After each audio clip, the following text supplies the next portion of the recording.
And so when they don't recognize themselves, because this was brought up during one of the Occupy things where they were arrested and refused to identify themselves, and yet they were still put in jail for at least 24 hours. The law is they can only hold you up to 24 to 48 hours without proving your identity. If you carry no ID whatsoever, if they cannot establish who you are in 24 to 48 hours, they have to let you go.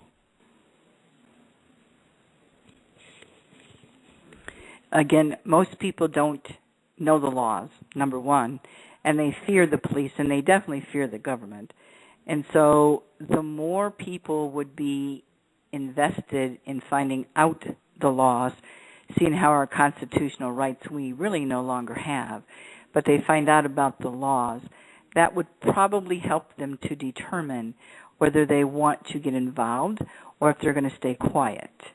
But not getting involved and staying quiet is only going to lead to more. So let's go back a little bit further. Let's go back to Kennedy's assassination, for example. Okay? There's been a lot of papers written about that.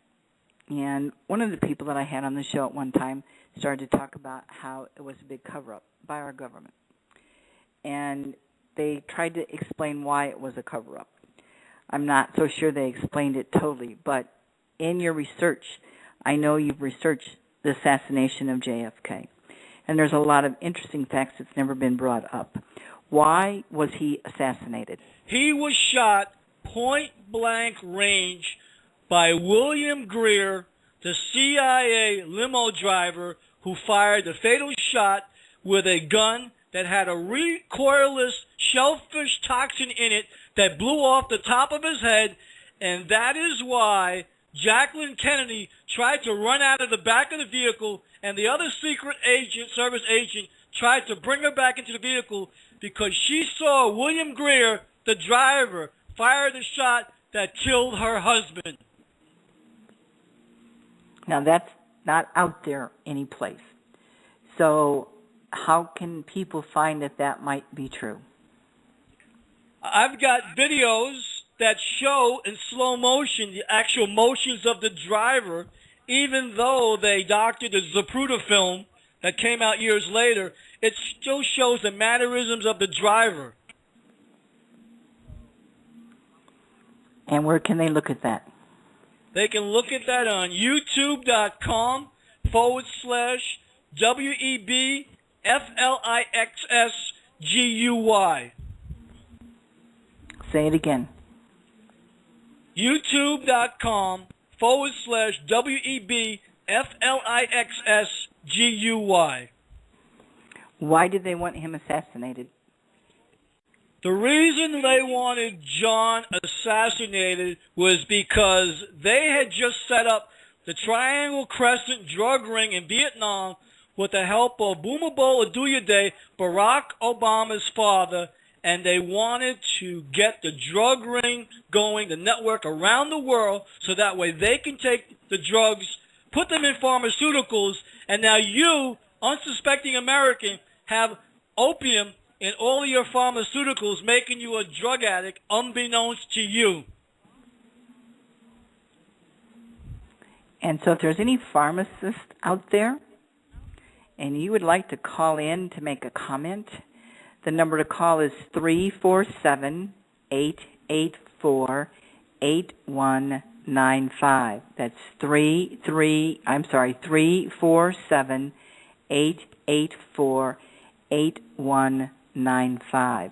Because I know that a lot of people are going to be listening to this and they're going to go, man, this man is totally off the wall. But I'm telling you, if you follow the websites he's given to you, and we're going to repeat all of them before the show is over, you will find out, if you go there, there's a lot of information that can actually unfold, and you can see some of the things that we are talking about.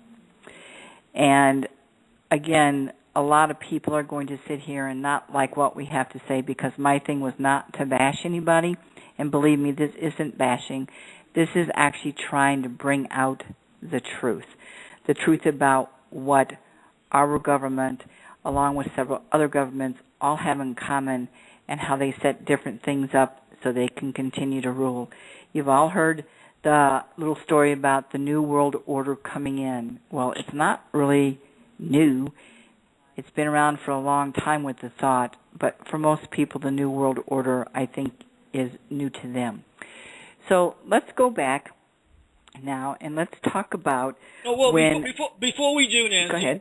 I like to add one thing about how I know what I know about the drugs.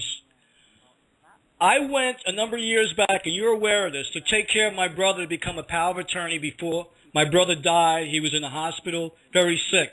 I went to care for my brother, and the medication he was on, I was caring for him every day, convinced me that I could not withdraw him from all these pharmaceuticals. I had an argument with his doctor, and I says, you need to look at this look these pharmaceuticals you're giving my brother and test them, because I believe that my brother is like a junkie hooked on these things, and you are not doing your job. Your license on the wall says you've got a license to practice. Stop practicing on my freaking brother. My brother died not long after that, so I have first-hand information and knowledge about what I saw my brother go through because of the opium that was based in the narcotics that the hospital was giving him. I think if people looked up the information of the medications that they're on the internet, they'd be quite surprised to find out what it really is. Like Ritalin, for example, is really, it's like a synthetic heroin that you're giving to your kids on a constant basis for you who think that they need to have it because they've been labeled with ADD, ADHD, or they're problem children. You'd be surprised the drugs that they put people on, let alone children. Let's go back again a little bit further. Let's talk about when 9/11 occurred, and I'm going to make a couple of statements that's probably going to aggravate people, but that's okay. When 9/11 occurred, it was kind of like everybody was so surprised, except for our government and the people who brought it down. They showed different videos. There was one video that was shown, and I mean it was only shown one time in the entire time that they were showing videos. And it was a video of actually Osama bin Laden, who entered into, I guess, a higher-up's tent. And the first thing, and this was, it was explained by a person who spoke their language, did not work for any government agents. It was just a normal, everyday person who happened to see this video who wrote this in.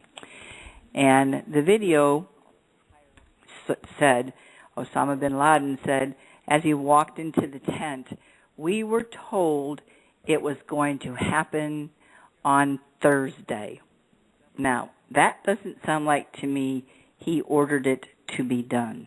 That video was shown one time and one time only. And I watched because I personally do not believe that Osama bin Laden is the one who ordered it. Do I think he trained them? Yes, with our government's help and a few other governments. But I don't believe he's the one who ordered it. They had many, many opportunities to capture Osama bin Laden. There are many stories about him being out there. One story is that in the year 2000, he was actually already had died or was about to die because he had a very rare kidney disease. And then there was other stories about him that came out that showed him in different locations. And then there were stories that came out that actually was told by some soldiers that they actually knew exactly where he was, but they were told to stand down. And then there was a story that came out that said Bush, who already knew he was dead, was going to show that he's the one who had captured Osama bin Laden because his body had been on ice for a very long time. But a news reporter got hold of it and put it out there, so it wasn't for him to do. And then we have Obama come in and do this raid, and they bury his body at sea. A lot of these do not jive. If you want people to believe these stories, then they need to be made more believable. The reason for burying him at sea, there were several, but one was because they didn't want to honor him and have that mosque built. where 9/11 occurred. What do you think about those stories? Well, let me tell you the real reason he was buried at sea. For those of you listening, I apologize for the crosstalk, but when I speak, a lot of people get nervous. And here is the real reason why I am owed $25 million. I told people back in April of 2011 that I was coming to New York and then going to Washington to collect the $25 million for information for the reward and capture of Osama bin Laden. I got on a train in Dunsmuir, California, came across to the East Coast. I called FBI Director Robert Mueller, and I told him that I'm coming to Washington to collect the $25 million reward, and I'll be there on May 2nd on Monday. On that weekend, I bought my ticket to go to Washington, D.C., to arrive there by 11 in the morning, and the day before, they came up with that BS raid where they killed Obama, they killed the Osama at sea with no body to be found because they knew I was coming to Washington to make a big stink to collect the $25 million reward. So, was Osama bin Laden really killed at that time? Had he died because of his disease? What is the story there?